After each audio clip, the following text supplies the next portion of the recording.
na ang pag-install sa bintana. Kana siya fixed window na. Ang gigamit ana 1/4 ang thickness sa bildo dark gray.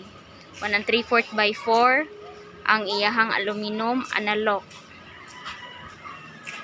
Ang diri, ang swing door niya, ang kanang handle niya stainless 12 inches. Mo ni siya frameless door.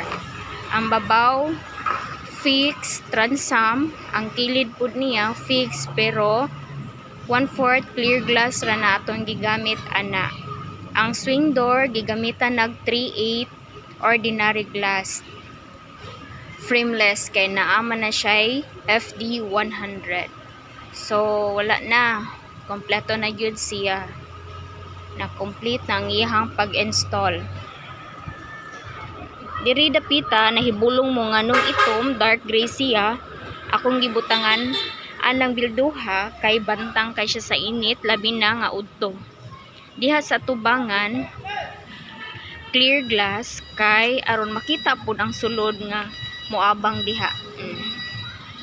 Guwapa na pareha ani aron makita ang sod.